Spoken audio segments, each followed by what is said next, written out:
and then we're putting that together, what we're going to get is a justifiable result. Even though people might have had false information, so it might not actually be what the general will would have chosen if we had adequate information. So it can be incorrect, but still justified, morally speaking, because it was drawn from the will of everyone. It's sort of like, there's nothing illegitimate about me, you know, going and, I don't know, buying a flavor of ice cream that I think I'm going to like, but then I end up not liking. Like, that's not wrong. I wasn't wronged or harmed in any way. If I had had better information, I would have chosen a different flavor. But my choice of the ice cream was legitimate. Hajar and then Jeremiah. So the general will never leave someone worse off? Is that why it's justifiable? No, I think it could. It could. So if you don't have correct information, it might leave you worse off than if you had. So worse off compared to what is the question, right?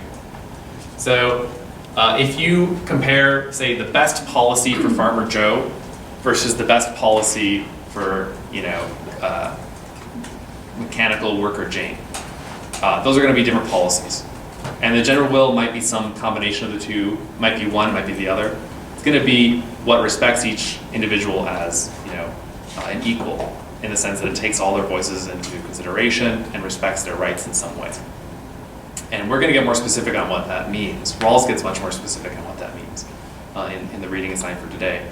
But the point is that it's not about every individual receiving their top choice, because that's just impossible. But it is about every single individual going in and honestly trying to vote for what they think is in the common interest of every member of society. Respecting every member of society as equal to themselves, giving them equal respect, equal due.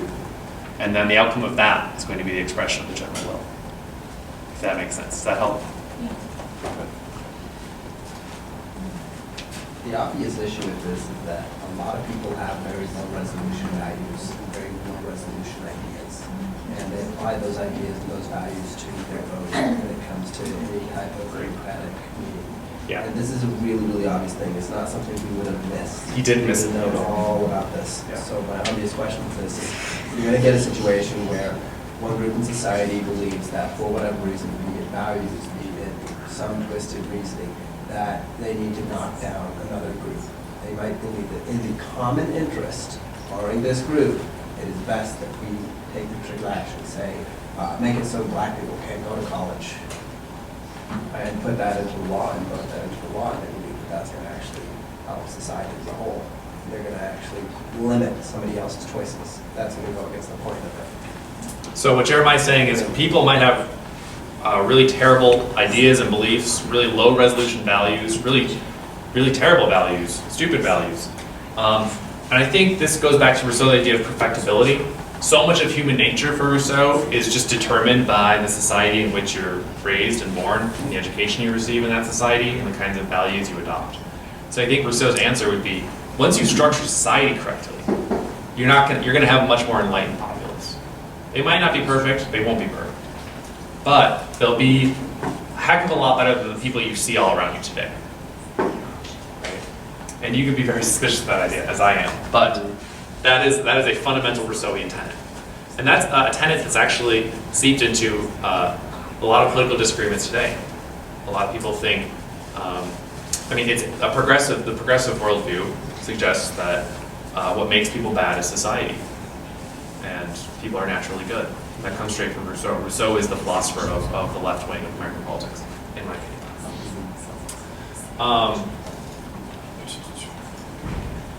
All right, so we got through 3. 4, but remove these same wills. This is, by the way, this is a crazy passage. This almost suggests that he's advocating majority voting, but we're going to see that he's not. But so pay attention to this very carefully. Number 4, he says, so we have these private interests, and if you just take an aggregation of people, this isn't the general will, because this will also consider private wills. The general will is different. So he says, take these private wills. Remove from these same wills the pluses and minuses that cancel each other out, and what remains as the sum of the differences is the general will.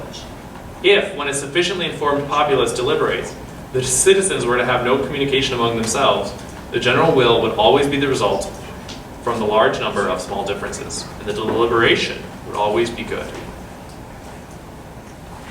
Interesting. So sounds like what sounds almost inconsistent. Because the first part he's saying is like the general will isn't concerned with private interests, it's only concerned with the common good. And then he's saying, but if you take a bunch of private interests and you subtract these private aspects of it, the pluses and minuses, it all cancels it out, it comes out in a wash and you get the general will.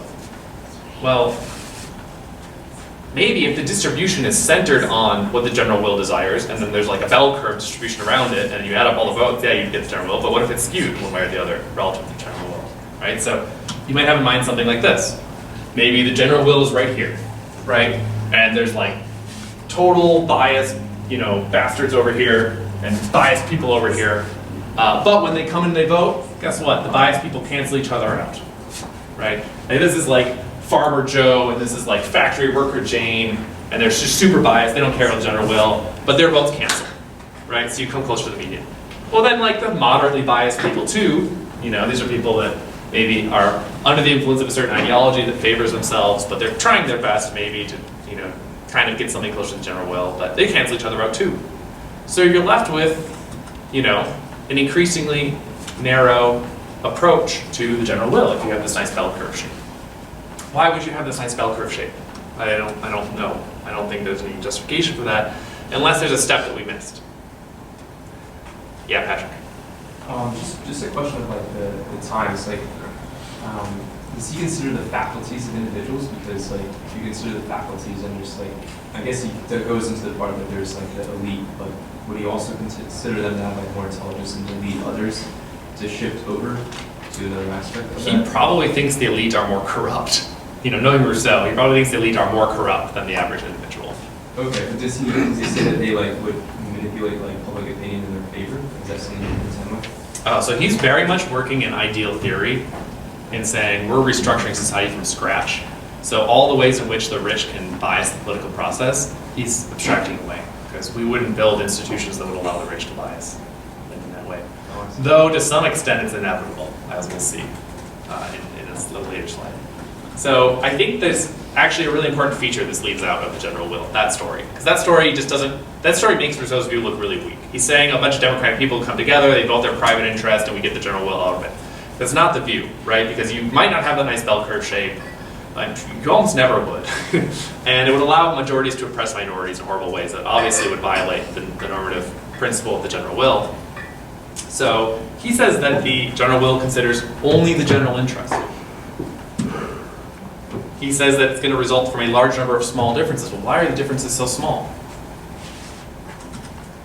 Well, I think this passage explains why. He says, why is it that the general will is always in the right, and that all continually will the happiness of each one, unless it is because there is not a man who does not think of each as meaning him, and consider himself in voting for all, ? This proves that equality of rights and the idea of justice, which such equality creates, originate in the preference each man gives to himself, and accordingly in the very nature of man. Number 3, it proves that the general will, to be really such, must be general in its object as well as in its essence. Any idea what he might mean by general in its object as well as in its essence? What would be the object and what would be the essence of the general will?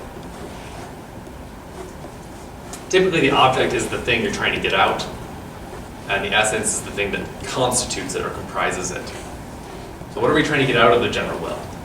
By general, does he mean concerning the entire population? The entire... General in its object would mean it gives you laws that apply to everyone.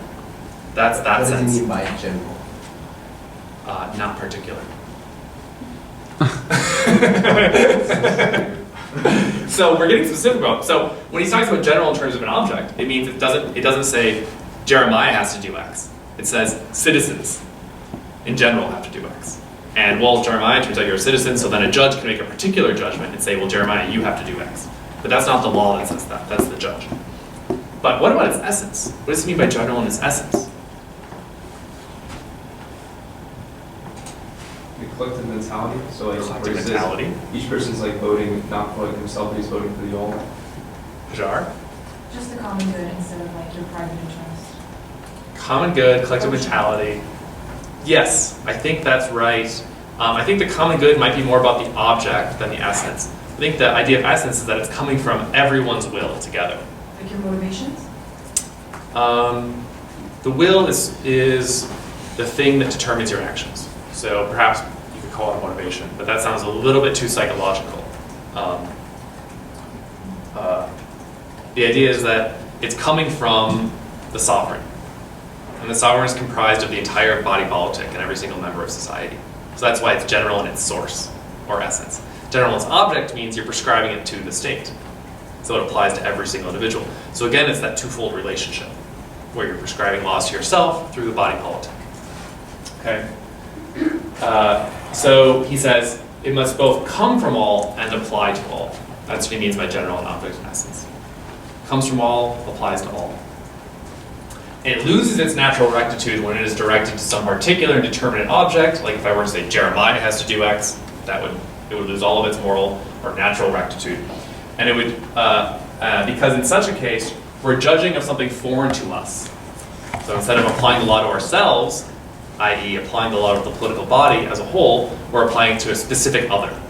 And then we're no longer giving rules to ourselves, we're giving rules to other people. And we have no true principles of equity to guide us in that case. So, here's how I actually think the general will works. I think each one is thinking for themselves about what they might want, what it might center around, and they're sort of imagining what would interest different groups of people along this bell curve, and they're trying to figure out for themselves what would be in the general good. What rules are actually going to benefit everyone. So they apply their own restrictions, their own voting, and they try to narrow it closer to that thing that they think is in the general interest. And now, each of them might have that center point at a slightly different policy, but it's going to be a lot closer than if they just voted for their own private interest. Everyone voting for what they perceive to be the common interest is going to lead to a whole bunch of small differences, rather than a whole bunch of giant, enormous gaps in what we vote for. And so, we get a much narrower set of disagreements.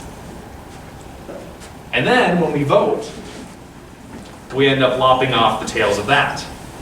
So it's this two-step. First we do it to ourselves. First we find the general will in our own mentality. Then we take it to the voting booth. And when we aggregate everyone's attempt to vote on the general will, we get something that is the general will. Nathan. So like, what if you argued that in today's society, it's more like an opposite bell curve, like people are becoming more polarized? Like, could there then be no general will? Yeah, I think Rousseau would be very cynical about our system. And he would say, people are so corrupt, and people are so vain, and people are so controlled by our everyone's voting for their own private interests, no one's voting for the general will. And in fact, even in American political thought, we don't consider it wrong to go and vote for your own private interest. In fact, that's typically how we conceive of voting. It's like everyone, what we think is this aggregation model, rather than the general will model, where we all go and we say what we want, and it can be something that benefits us. And then in the end, it kind of like goes through the legitimate process, and maybe we get what we want, and maybe we don't. And it was legitimate because it was democratic. Whereas Rousseau is thinking, that's not legitimate at all. If you all went and voted for private benefits, then it just means that whatever group had the most members got private benefits at the expense of everyone else. That's totally illicit. And I think he's right about that. Jeremiah. Isn't that kind of obvious though? Because like this model that he's suggesting here is that people are going to be naturally altruistic. I feel like that's a very, very easy stance to disprove. People are naturally altruistic. So what is the relation between self-interest and the general will? That's a good question. Does it mean that people are sacrificing their own interests? Not necessarily. He says in the beginning that what he's going to try to do is lay down the principles of right, and he's going to try to make sure they're consistent. This is in the chapter 1, book 1, first paragraph. And he's going to try to make sure that that's consistent with principles of interest, so that utility does not conflict with justice. And the obsession with generality is how he makes that move. He says if we're choosing very basic general rules, the difference between my interest and your interest is very small. Because we're not choosing winners and losers, we're choosing the rules of the game. And everybody wants a good game. That's the idea that he's working with here. All right, so that's 3:15. Glad we got through the general will. Next time we'll hit Rawls in Berlin. The Berlin reading is a pleasure. It's pretty short. Enjoy it over break. Send me your papers before Thanksgiving. All right, thanks for coming, everybody. Thank you.